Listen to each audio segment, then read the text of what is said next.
Well, good morning and welcome to our 43rd Coffee with the Commissioner Facebook Live session. We love to do these out in the community. We typically go to a restaurant, Denny's, McDonald's, Hardee's, and we go to a different restaurant in District 1 when we do these. Of course, we now are all living in the COVID-19 reality of what's happening, so we can't do that any longer. But nevertheless, we have technology. We have Zoom, we've got Teams, we've got other platforms we can utilize. And so what we've been doing now is we're doing these remotely. We're live streaming them on Facebook so that you, the constituent, can participate, ask questions. I've had a number of questions sent in to me in advance. This morning, it's my pleasure to welcome some very special guests, because today we're going to talk about COVID-19, but we're going to talk about the economic impact of COVID-19 and the various shutdowns that have happened and how that affects our economy, not just locally, but regionally and really branching out nationally. Right now, it's my understanding there's about 40 million people out of work, a tremendous number, 14.7% unemployment nationwide. But we're very fortunate today. We have the master economist here today. He's done a lot of things. You've heard of him. You know him.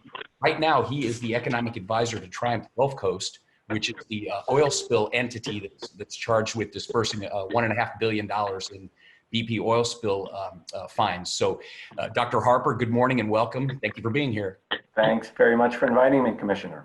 Absolutely. Looking forward to having a great conversation with you. And then also joining us by phone, he's out of town, unable to get a video signal, but Collier Merrill, the president of Merrill Land Company, also the president of Great Southern Restaurant Company. He owns a number of restaurants, lots of real estate holdings, and we're going to get his perspective on how this whole COVID-19 pandemic is affecting the restaurant business, real estate. So good morning, Collier. Thank you for being here. Good morning. Glad to be here. Outstanding. Well, what we typically do, we also have County Administrator Janice Gilley. She got up early and she's here, and we appreciate her being here as well. A number of questions have come in. So Janice, when you give your update, will you also talk about the Perdido Bay, what's going on out there in Perdido Bay? We had a number of residents send in complaints about some foul odors in Perdido Bay and some other issues. So right now, the Florida Department of Environmental Protection, Alabama's Department of Environmental Protection, the county, they've been out there taking samples, but if you can provide us any of the latest details on that. I know that a number of people on Facebook have sent me messages about that, and any other update you'd like to give, the floor is yours, Janice. Yeah, so I think what you stated is what we know right now. Matt Posner and Chips Kirschenfeld are monitoring that situation for us. They have contacted DEP. They've also contacted the Alabama environmental entities to see what information they can get from them in terms of what sampling they've done and what results they have. So that's what I have is what you have at this point. We hope to get a response from them later today. I did want to mention that we do have the first couple of days of the hurricane season. We do have a tropical system down in the Bay of Campeche that is going to move north, we expect. We're hoping that it will be west of us when it makes landfall. We're obviously hoping for maybe a Texas-Mexico scenario, but I don't know that that's going to be it. It looks like it is probably going to hit maybe somewhere between Beaumont, Texas and New Orleans. Although some estimates have had it coming up the mouth of the Mississippi River, which would be between Louisiana and Mississippi. So we do have that. So what I would ask, typically is for our community to be prepared, know your zone. Do you live in a hurricane evacuation zone? If you don't know your zone, please go to Be Ready Escambia and find your zone and know what to do if you have to be evacuated. We want you to know your home. Is it prepared for a hurricane? Because with COVID-19, we do have some sheltering limitations that we've not necessarily had to deal with in the past. And so a shelter may not necessarily have enough space. So if you know your home and it's not in a zone and you're not evacuated, we'd like you to stay there. And then the other one is know your plan. If you do have to evacuate and our shelters are not able to handle every person that would like to come into a shelter, you also have family and friends, and we'd like you to have plans to go with them. I live out in the Molino area, and it's not uncommon for our family to have other families come and stay with us out, that far inland. So we would ask you to do those three things. The other thing is, we still are dealing with COVID in the sense that we do still have testing sites available. There's walk-up testing June 3rd, 9 a.m. to noon at the Pensacola Village Apartments, which is 500 East Fairfield. We are still having the drive-through test. There'll be another set of drive-through tests available June 5th at the American Legion Post on North 12th Avenue. And then, as I'm sure a lot of you know, the UWF testing site was temporarily shut down, but we were able to get that back up and going really quickly.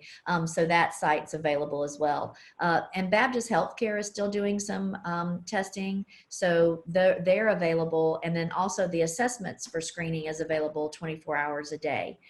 So we are still dealing with COVID. And lastly, but not least, the Florida Department of Health is now doing more testing at their facilities. They were previously not able to do those, but now they're doing them from 9 to noon each day, and they're at 1300 West Gregory. So, you know, we would ask folks, if you're having any symptoms, or if you're not comfortable, maybe you've been exposed to someone who's positive, then there are plenty of options for you to go and be tested. So we are still dealing with that. The good news is that we have not seen our hospitals have not had an increase. So even though we are still having some positives and maybe a higher number of positives because we're having more folks testing, we still have lots of capacity in our hospitals. I was on a call Monday with our 3 hospitals, the hospital network, and they have not seen any inordinate number of cases come into the ICU or things like that. Folks that have had symptoms are able to stay at home and, you know, heal at home. Well, So that's that fantastic. part's looking good. Mm-hmm. Yeah, that's fantastic news. I was looking at the COVID-19, the state's dashboard this morning, and with respect to Escambia County, we've had 20,799 citizens tested, which is a pretty sizable, significant portion of our population. We've had 844 positive cases, and we've had, unfortunately, 34 deaths. But what I'm reading and seeing is that primarily, I think 70% of the deaths that we've experienced here in Escambia County have been in the long-term care facility, which is horrible. I mean, it's terrible for their families. Our prayers go out to them. But I think that says something to how this disease spreads and really where the real threat is. So that's kind of where we're at in Escambia County right now. I'm glad that we have the testing. I was speaking with Janice. I was speaking with you just yesterday about this, and the fact that as a county, we've really led the way in terms of the way we've blown up the testing and really put it out there for citizens. Right now, we've got so many different locations doing testing that we have some of them where they're waiting for people to come and get tested. So I think that's really fantastic. I know other parts of the state are not so fortunate. So Janice, you've done a good job with that. Commissioner May has been a leader on that. The folks at the Health Department Ascension, the folks at Community Health Northwest, we've just really had a great partnership. And I'm really, really proud of the way Escambia County has handled that. But we've got some special guests here today. We all know what's going on. It's, you know, I'm smiling, but I'm hurting inside when you hear about 40 million people in the United States of America being out of work. Every morning I wake up and I feel blessed that I have my job and my family's healthy. So Dr. Harper, let me ask you something. 40 million people out of work, 14.7%. That's higher than it ever got during the Great Recession that we all remember from 12 years ago. Where do you think this goes next? It is higher, Commissioner. We got up to about 10%, just over 10% nationally, a little bit more than that in the state of Florida during the depths of the Great Recession before we moved out of that early in 2010. We get a new jobs report actually this Friday for the national level. We'll get the state and local report on the third Friday of the month, but I expect to see the national unemployment rate move up fairly substantially in this Friday's report. I think we're headed for about 20%. And it's just a huge number, but what we've seen is that the initial jobless claims, the initial claims for jobless benefits, which comes out weekly, we track that and use that to say, here's what we think the jobless number is going to be for the month of May. When we see it on Friday, I expect it to be, again, up close to 20%. And there's indications that that's really an underreporting. You mentioned that 40 million people across the nation have filed initial claims for jobless benefits, and that translates to an even larger unemployment rate. But we mismeasure unemployment to some extent, because to be counted as unemployed, you have to be actively looking for work. And so to the extent that people have said, I've lost my job, There's nothing that I see out there in my skill set. Perhaps you're a server, perhaps you're working in the lodging industry, and there's just no jobs to apply for. So those people will not be counted as even part of the labor force, because you have to be part of the labor force, either employed or looking for work, to be counted as in the unemployment statistics. So very serious business. We're talking about approaching Great Depression levels of unemployment. Yeah, I know during the Great Depression, I think 2 to 3 years in, they hovered around 24 to 25% unemployment. Sure. And then it bounced up and down. But I know it was a significant period between 1930 and 1940 that they never got below 10% unemployment. They just couldn't tackle it. The only thing that I think as late as January of 1941, we still had not entered the war. We were about a year away from that, from Pearl Harbor, but our unemployment rate was still above 10%. And so, even with all the works, the public works projects, the WPA, Right. all the programs that President Roosevelt tried, none of that got us out of it. So for 10 years, it just lingered. But when I see it jump to 14%, and then I'm hearing you say 20%, I mean, those of us who are working, really have to be thankful and really have to be rooting for everyone else to come back. And that's why I'm really thankful that we have Collier Merrill here. Collier, you have multiple business entities, real estate, restaurants. Have you found that your employees are available and ready to come back in your experience? I have, and I want to start by thanking everything you're doing, Commissioner. And I felt better listening to Janice a few minutes ago, just her calm and confident of what's going forward. And expertise is the county, and you said it, Jeff. Escambia County was hit it early, and I think every decision they made is spot on. Everybody wants a second guess and armchair quarterback, but I haven't seen anybody in Escambia County or the city, make any missteps, which you could. There's no playbook here. Every day get up and call an audible and run the play, and hopefully it works. And I just couldn't be, I don't want to say even, pleasantly surprised or happy, but because we're in a dire situation, we know that. But where we're sitting in the county and the city and the state, for that matter, that I just think we're in a unique position, and I think we've done some great moves. And my hat's off to y'all in Florida. There's a good chance of this, a lot of people think this started here in the Super Bowl, back in February, and started spreading out. And we've just, got it under control. I was with somebody over the weekend that I went to school with at University of Alabama, that's administrator in Rome, Georgia.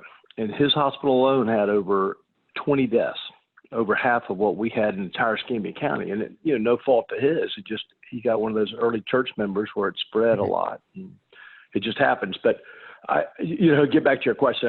I thank both you and Janice, and I appreciate it. And I always enjoy listening from Dr. Harper. But we have it. People said, oh, they're going to get so much in unemployment, and they have. Some of them are getting as much as $22 an hour, but they've been ready to come back to work, and we did it in a slow process. Our first concern was make sure our employees felt comfortable getting in a situation, and we delayed our opening, starting with the fish house, and only did outdoor seating, and waited till everybody felt comfortable and had their positions down, and before we started bringing people inside. There's a lot of studies are coming out. There's very few, if any, cases that they detected that actually were transmitted from outside contact, and it's mostly indoors. And so we're fortunate to have a lot of outdoor seating at all the restaurants, but we have not had trouble with people wanting to come back. And there's nobody really out there trying to milk the system and stay in employment. I'm glad it was out there. There certainly has not been the mayhem I would thought would have happened when we first started talking about starting to close all the businesses and what these people were going to do. And, people go to great lengths to feed their family and stuff. And, it's going to be rioting in the streets, and we just haven't seen that. And I think for the most part, everybody has come together. Our community certainly has. And going through such a tough time, usually as we've all seen. I heard Janice talking about hurricanes, that usually a natural disaster or something like that will bring out the worst in people. Everybody's trying to take care of, they want their house fixed first. They want this done. But to a T, I see everybody trying to help everybody else. And I've just been very pleasantly surprised and happy with dealing with such a bad situation of where we are and where we stand today. No, that's great to hear. And I was out at the Pensacola Beach last weekend, had the opportunity to be out there, and I went to a couple of different establishments, restaurants, and I noticed that folks were really making an effort. They had the servers wearing the masks, and one Mexican restaurant I went out in particular out there, they were limiting the number of people that would come in the restaurant. They had a lot of outdoor seating. So I know the restaurant business is a very tough business. And I do worry that that this has been a blow that unfortunately, probably some struggling restaurants or some restaurants who are just starting up may not be able to recover from. But, you make a great point, Collier, when you say the state of Florida, the way we handled it. I think, a lot of, like you said, a lot of armchair quarterbacks are going to sling rocks at the governor. But I think if you look at the numbers, I mean, we're a bigger state than New York, for instance. And the way that they managed the pandemic up there, crying for ventilators when they had stockpiles, they've had 30,000 deaths. We're sitting at 2,400, which is horrible. We mourn all the deaths. But I think in the final assessment, when someone goes back and deconstructs the way we went through this pandemic, I think they're going to give Governor DeSantis a lot of kudos. I think he's been very measured, and I think it's helped us not have this thing be as bad as it could have been. Now I understand they're opening up the theme parks. They're allowing. I know here locally, Janice Gilley, I got to throw some kudos to her. 2 weeks ago, they contacted my office, Sam's Fun City, said, look, the governor says we can open, but we have to have an approved plan. Will you look at our plan? And Janice and her team went to bat and spent another late Friday night and got it done. So we appreciate that. And I know Disney and all the big resorts down south are doing the same thing. So we're moving in the right direction, and that's great news. But I want to kick another question over to Dr. Harper, because it's just so awesome to have an economist here. I went all the way through college, never took a course in economics. I got my master's degree, and then I took a course in economics, and I found out, oh my gosh, what a fascinating field, looking at everything. But are we in a recession right now, Dr. Harper? Yes, we are. We're in a severe recession. The talk is about what's going to be the shape of the recovery. Will it be a V-shaped recovery, a U-shaped recovery? In my view, it's going to be more of a swoosh, Nike swoosh, just like Michael Jordan. It's going to be a swoosh-shaped recovery. We fell so sharply into recession and lost all those jobs. And then coming out, during a good year, the U.S. grows about 3 million net new jobs in a good year. Typical is about 2 million net new jobs a year. And so when you consider the amount of jobs that have been lost, approaching 40 million, if we can even beat any previous record for how many jobs we create, and there's no reason not to expect that. The economy was very healthy when we put it in the deep freeze to get rid of COVID spread. And so if companies can survive, and if people's willingness to get out there and spend money survives the recovery period, then we could have a V-shaped recovery. The stock market's certainly experiencing a coming back recovery. Yes, it fell and it responded, although still, the NASDAQ's up to its pre-COVID highs almost. The Dow is still lower, substantially lower than its pre-COVID highs. But part of that's because the Fed has put interest rates so low that the stock market's the only thing you can invest in and still earn a rate of return. And so the Fed is kind of creating an asset bubble in the stock market. But then when you look at the companies like Collier's, like others, that are out there creating jobs for people who want to earn their take-home pay and support their families, it really depends on what demand is going to look like. What I expect to see is that the people who are most at risk from coronavirus, they're a little bit older. We know who we are. And Right. These are people who are going to be more cautious about going to the symphony, going to the opera, getting on an airplane, and going to crowded places. To some extent, that could include restaurants. And I know that restaurants are rebranding and reworking their image to show the safety measures that they have in place, separating the tables, making sure the servers and others all wear masks and take appropriate cautions. Those things are going to speed up the recovery because they will restore people's confidence and then the basic underlying capacity of the economy. We've seen, for example, meat packing plants Yes. seriously damaged because people work in close quarters in temperatures conducive to the virus. And so we've got to get those aspects of the economy back up and running. Who knew that toilet paper plants were already running 7 days a week, 3 shifts a day, and there just wasn't any room to increase capacity? We found out a little bit about how fragile some of the supply chains are for cars. Nobody was getting parts from China. So the basics are in place for the economy to recover. But again, I expect the rate of GDP, gross domestic product, flowing through our economy. You know, we're currently just over a $20 trillion economy. I expect that we will not get back to that level until 2022. Wow. It's a long recovery, really. A couple of years. And I want to ask you another question back to back, because we're talking about recovery and you're talking about the Nike swoosh. And when I look back at the chart from the Great Recession, and I lived through it, I had some real estate holdings here in Escambia County, took a loss like a lot of people did. And of course, that was compounded by the oil spill, which piled on top of a lot of the problems that were happening. And, you know, and a lot of us really struggled.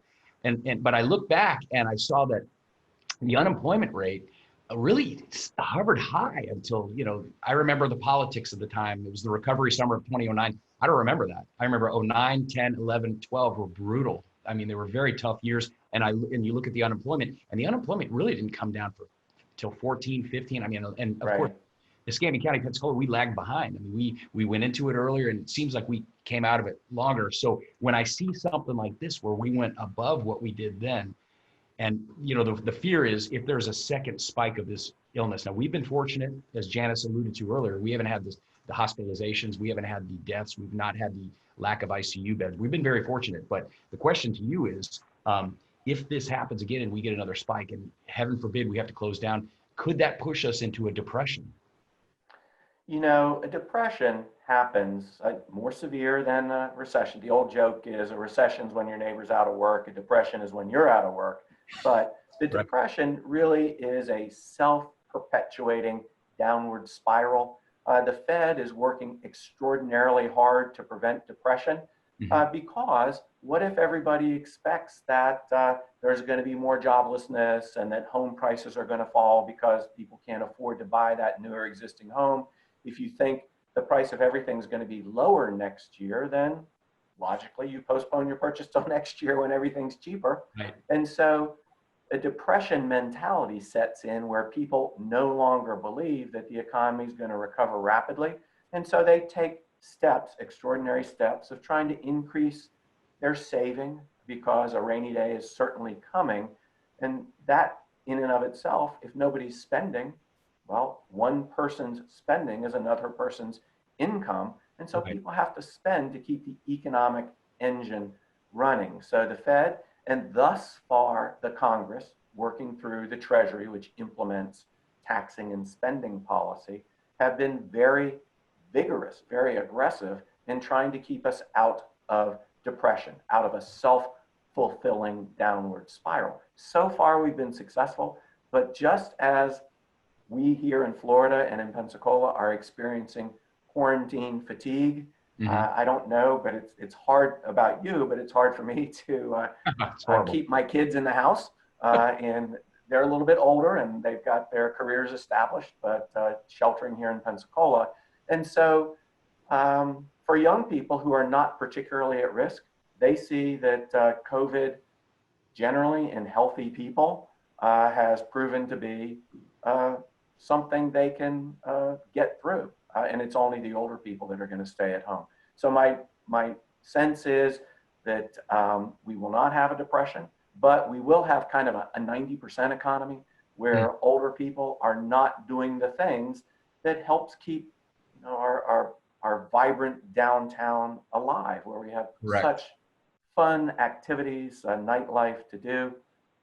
So I think people are starting to self-quarantine based on perceived risk, and that's where we're going to end up, is people assessing the risk to themselves, and then people who can stay healthy and are not so worried will be out, they'll be back to work, they'll be spending. But what are we going to do with kind of that well-heeled retiree population that populate our accommodations facilities, our restaurants, because they're going to be a little bit more skeptical. They're going to be a little bit more cautious. I think that the saving grace for us here in Pensacola, I mean, realize that Pensacola, the two-county metro area, is about 29% more dense in leisure and hospitality employment than the nation at large. And so when you look at travel, that's been so hard hit. When you look at accommodations, so damaged. When you look at meals away from home in restaurants, hit so hard. The thing that's going to save us is that we're a drive-to destination. You don't have to get on a plane. You don't get on a plane to come to Pensacola. I think we will gain some visitors that otherwise might have gone other places from within our drive radius. They'll be comfortable coming here, staying in an appropriately cleaned lodging place, a hotel, or B&B, Airbnb. And then they'll be comfortable going out to eat, knowing that restaurateurs are taking the appropriate precautions to keep them safe.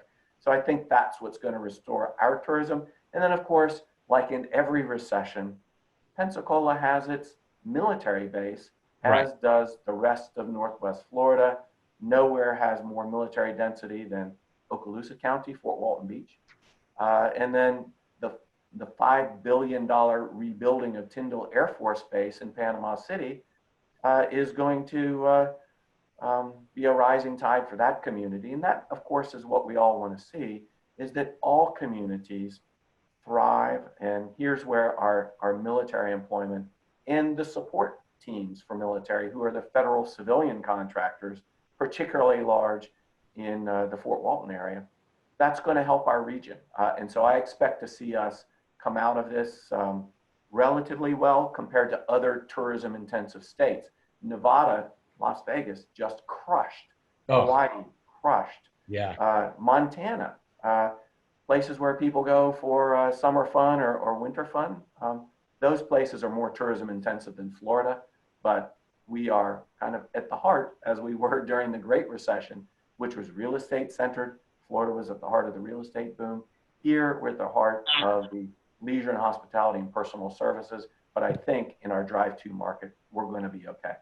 No, that's a great, what a fascinating analysis that was. But part of what you said, I'm sure Collier Merrill is listening to with great anticipation and with great interest, because when you talk about the older, let's talk about folks that are, let's say, at retirement age or older, they tend to have a lot more disposable income. They're the ones who really are the consumers of the fine things like the opera, the symphony, going downtown, spending money at fine dining restaurants, because they have that disposable income. Now, if they start staying at home, Collier, does that change the whole dynamic for you? Do you start selling a lot more on Postmates and DoorDash and stuff like that? Do you start marketing differently to reach these folks who may not be coming out as often? How do you adapt to that?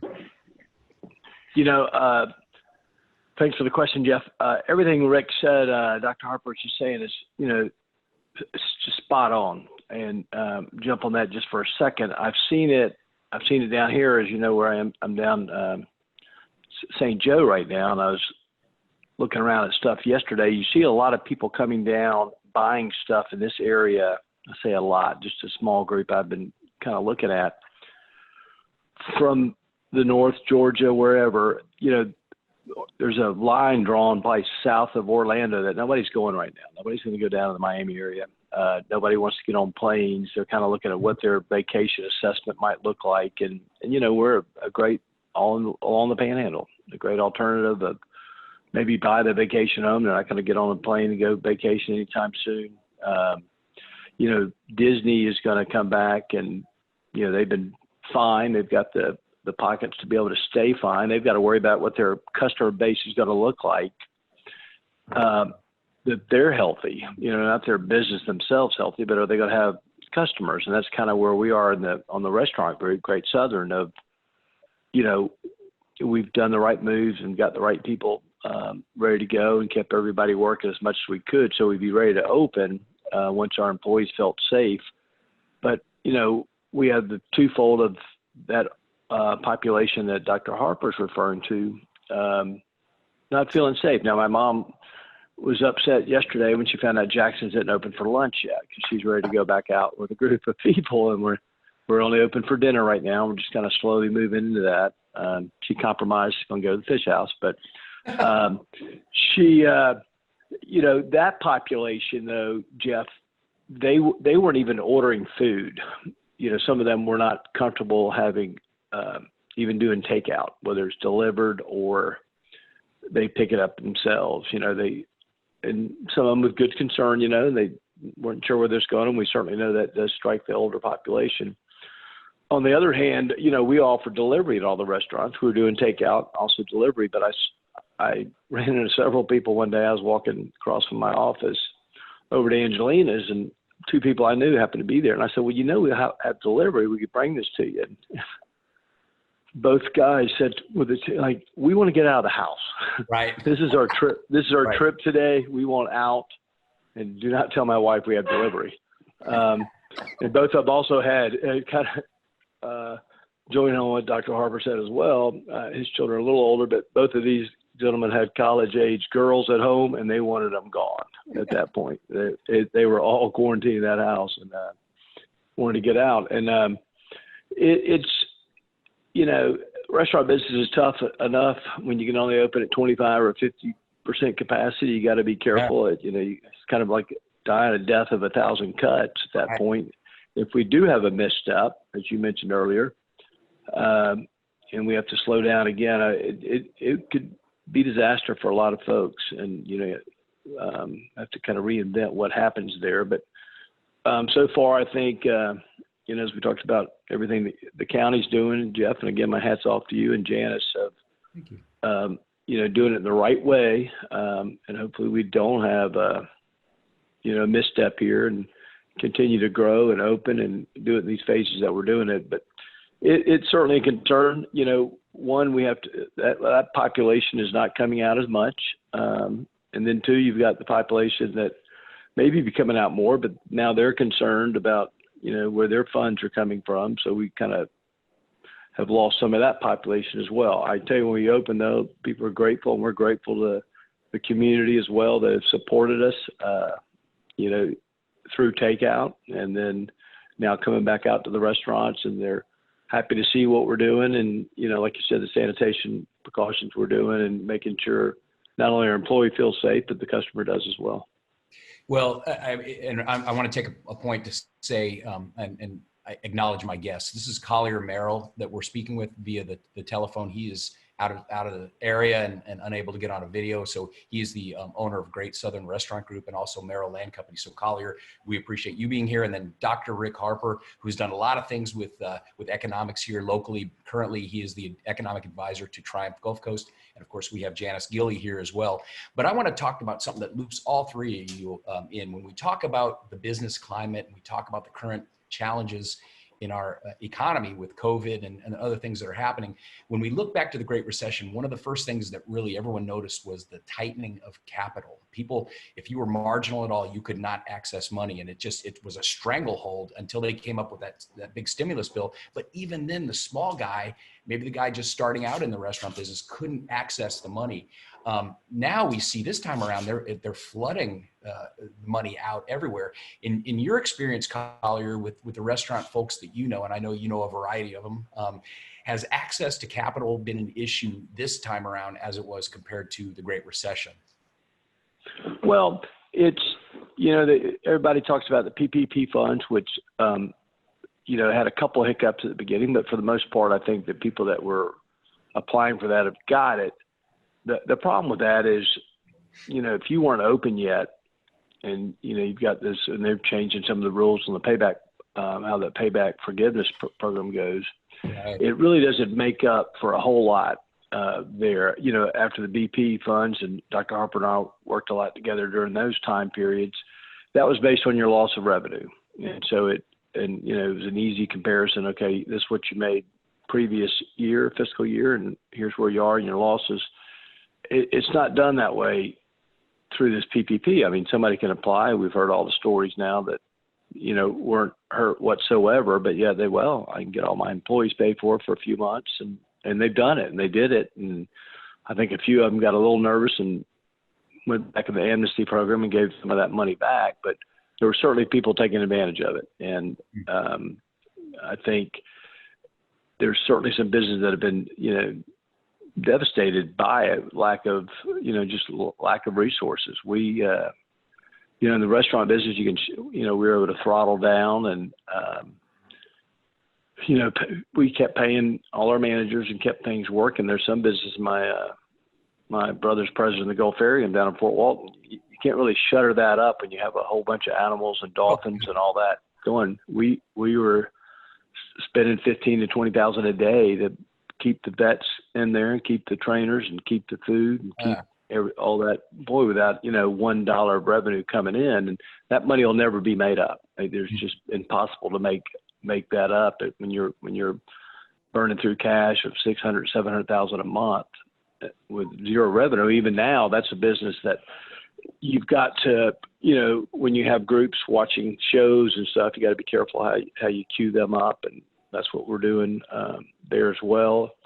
So there's some people that are hurt. Now, I will say this: banks, and I know exactly what you're talking about, the recession, being in the real estate business.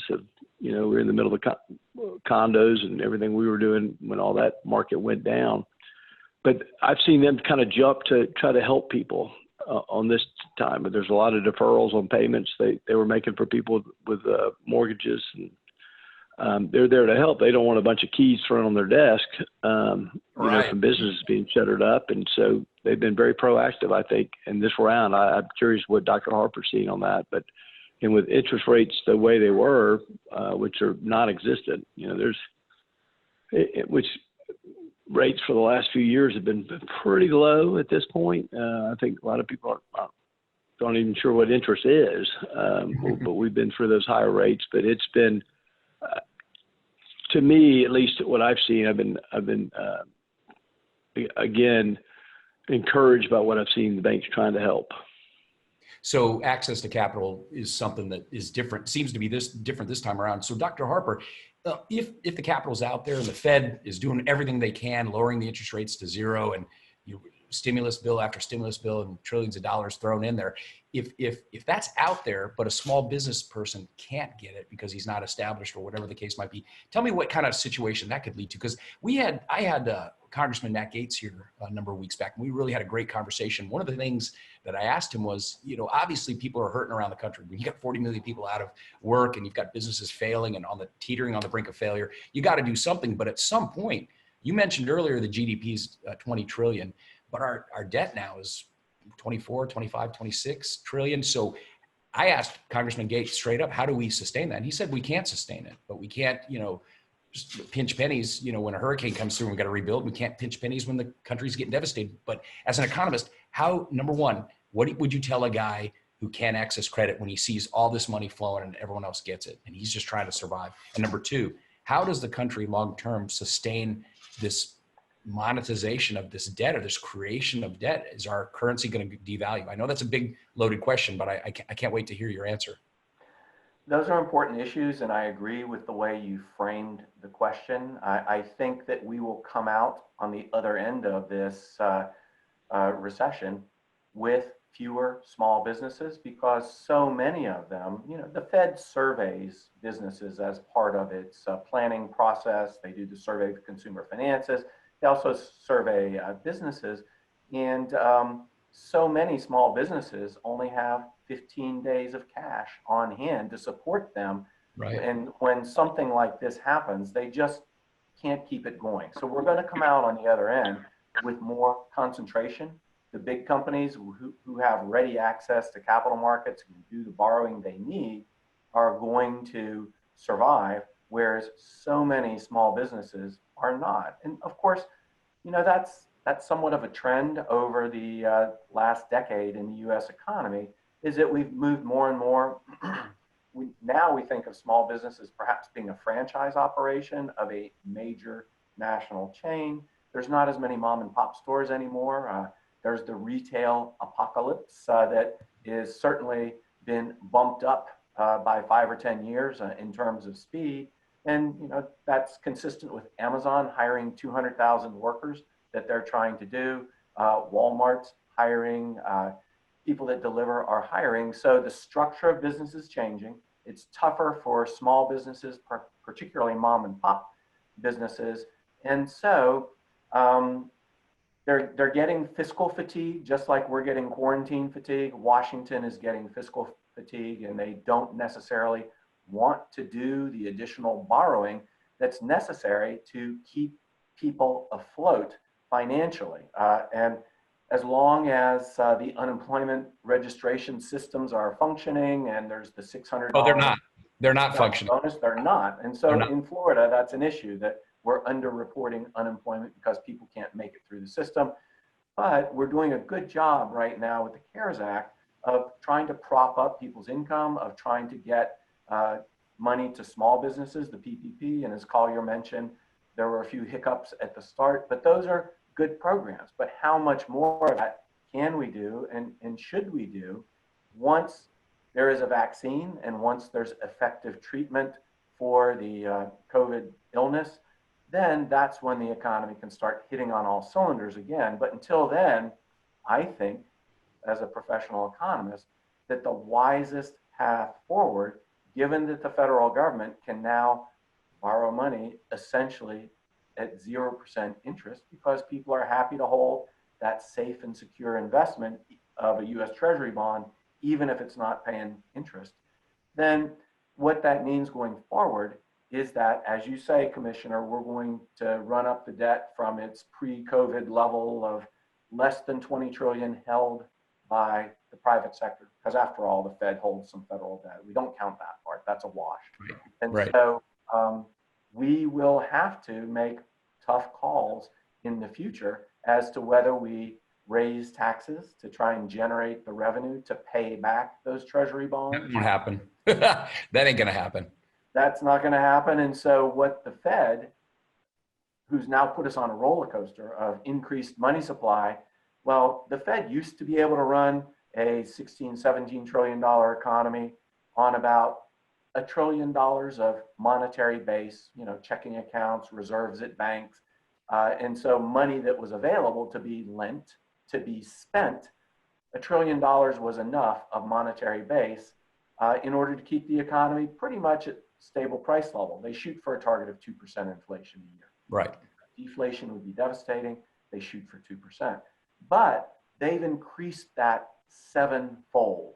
Exactly. So that the monetary base out there is now over $7 trillion. And if we had a normally functioning economy, those $7 trillion would be getting lent out to entrepreneurs, to people that want to become homeowners, to people that want to buy a new car or truck. But that demand just isn't out there.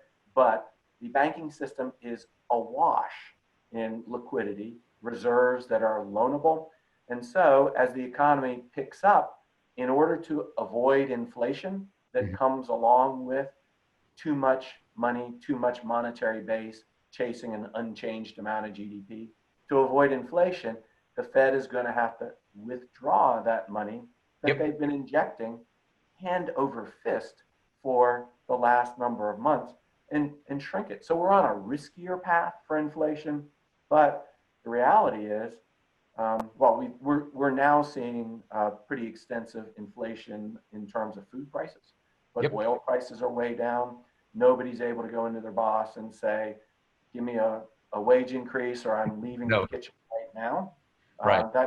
So there's not big risk of inflation right now, but it certainly will be a risk as we look at economic recovery. But when you weigh all those factors against one another, increased national debt, increased monetary base that brings with it the risk of inflation versus the other side, which is depression, severe recession. I think when you construct that, that balanced scale to see which we're between a rock and a hard place, and the way that we ought to go forward is states and local governments are going to need financial assistance. In Florida, we're lucky to have local governments that rely on property tax revenue primarily rather than sales tax, although of course Escambia does have local option sales tax that's so important for infrastructure development, Correct. and schools development. But states, Florida has lost so much sales tax revenue because the visitors weren't coming in Right. late March until today. I expect to see, back of the envelope calculations are that over a 3-year period, Florida may well be down as much as $30 billion in tax revenue. And so how do you keep our colleges and universities open, because education is such a big element of the budget? How do you pay Florida's share, the Medicaid match of the federal dollars Yes. that flow for healthcare to poor people? How do you pay for, and so those concerns mean that even though there's fiscal fatigue in Washington and lawmakers generally are reluctant to put more money out there to ease the effects of this recession, it's got to be done for state and local governments, because state government doesn't have the luxury that the federal government does. Correct. We can't print money. Yeah. So the risks are there. I think the Fed learned, they got the tools during the Great Recession to do exactly the kind of things that they're doing today. They had to ask Congress during the Great Recession 12 years ago for those tools. So they're following the right path. Congress has done the right thing. So I don't think we're going down a path towards the Great Depression. But of course, that could change if Congress loses its willpower to do what it has to do, which is they're the only entity that's big enough on their own in this economy to generate the kind of spending that is going to keep the economy afloat until Right. people get their incomes back, and until we get past a 90% economy, and until all the old folks feel comfortable having a fine dining experience in downtown Pensacola. So it's a risky situation, absolutely. And you're right, there is a substantial risk that we will end up turning all that debt into just inflation. And so that's a big risk. Nobody wants to see mortgage rates return to 20%. 20% that they were during 1979 and 1980. Well, that's a great segue. You talk about the local governments and their role in this. We do have the local option sales tax, and one of the things in that referendum was a 15% of that could be devoted to economic development. And one of the things that I ran on, and I've always been a big proponent of, is economic development. We've got to always be priming the pump. We've got the ST Aerospace deal. And that was a great thing that happened, and a lot of people pulling on the same side of the rope to get that here. But we've got Navy Federal with their 10,000 jobs that's coming.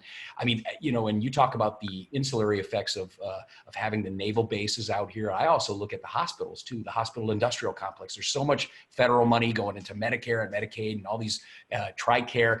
We're very fortunate, but at the local level, Janice, let's talk a little bit about what we're doing as a county with Florida West, with our micro grants and things like this, because we're really trying to do what we can with the limited funds. And of course, that funding source is shrinking as people don't spend and people aren't coming here, but we've still got some money set aside. So Janice, I'm going to work with Janice going forward on this, because I think we really have to help our small businesses. I heard what you said, and I agree with you.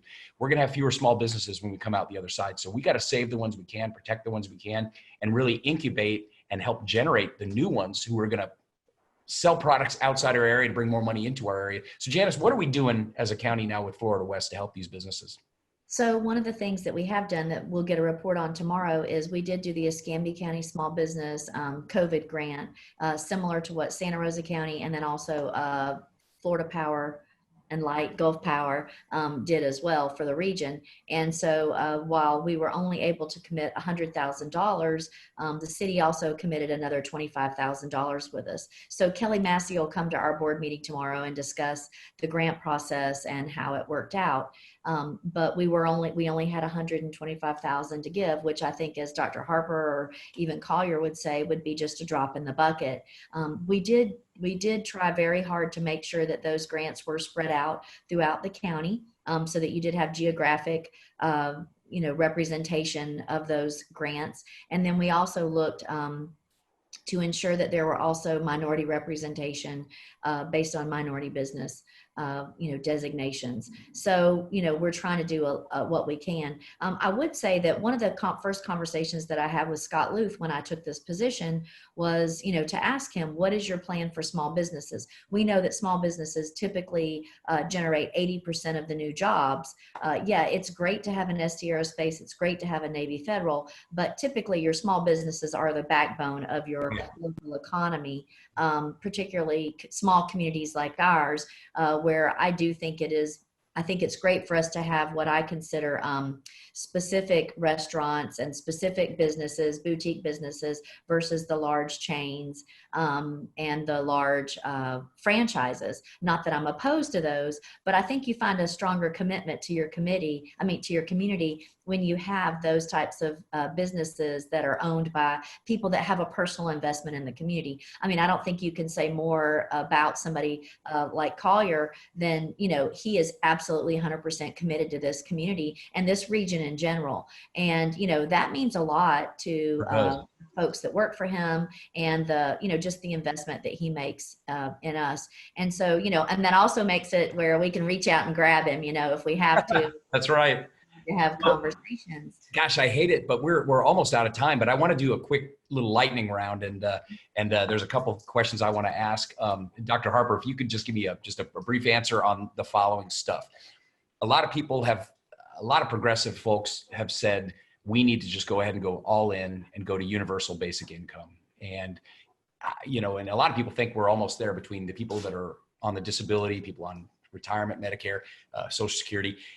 Could that ever happen? I mean, I wouldn't support it, but I'm just from an economic perspective, could that ever happen? There are people that believe it. I don't know that there's going to be much support for that in the U.S.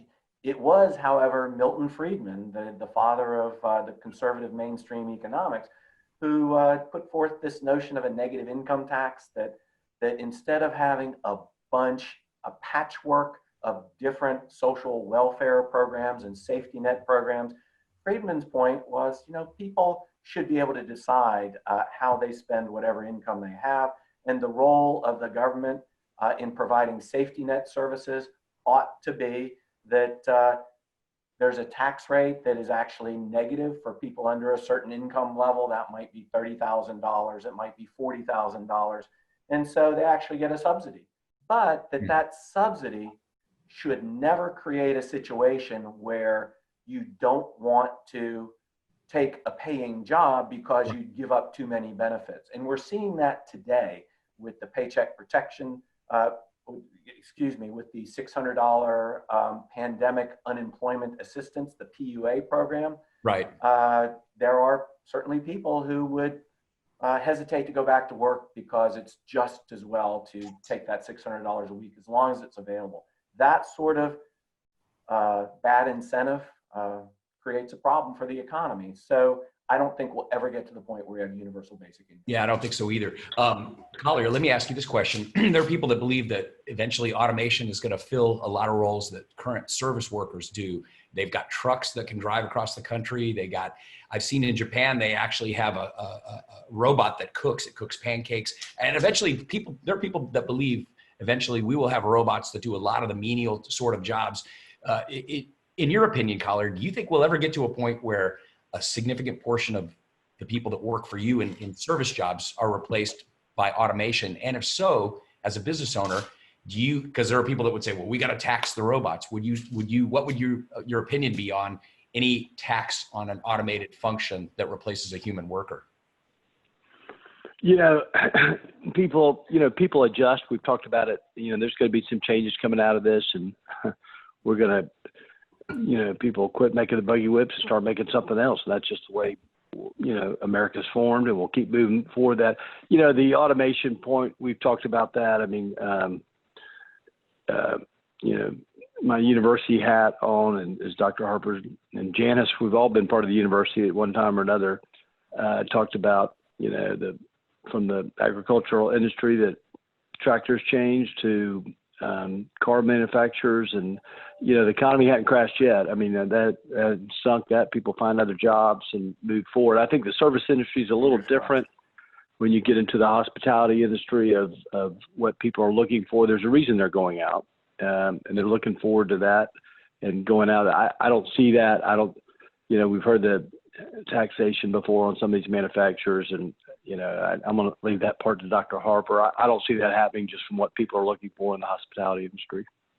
What do you think, Dr. Harper? If suddenly there was a robot that was made that could go in and change the sheets, do the laundry, wash the windows, and it replaced entire segments of the economy, and I'm a hotel owner and I can buy a robot for 20 grand that's going to save me, how does the economy replace that unless you tax the robots? I know it's kind of a weird out there question, but I really think we're closer to that than what a lot of people want to believe. And if that happens, I think we are, and that's not a bad thing. If you think of, all of us were in the labor force back in 1990, and who would have guessed that there'd be these IT jobs across the board, the sorts of jobs that are going to exist 30 years down the road.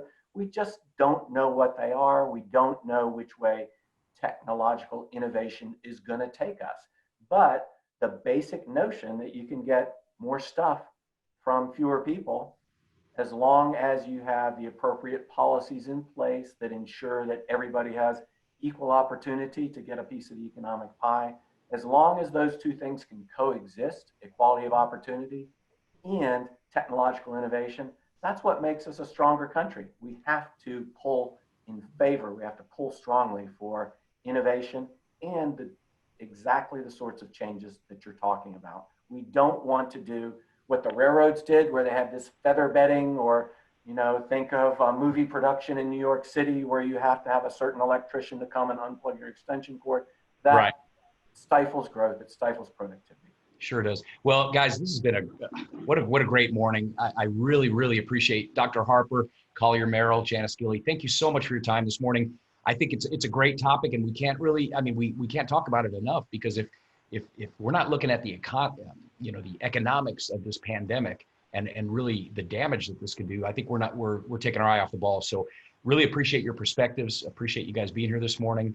And in the next couple of weeks, we've got some really cool stuff coming on our coffees. So appreciate everyone online that was with us this morning. Thank you for being here. Of course, this video will be posted on the county's website later. It'll be cleaned up and it'll be very nice. But I want to thank you all for being here this morning, and I hope you all have a great rest of the week. Thank you.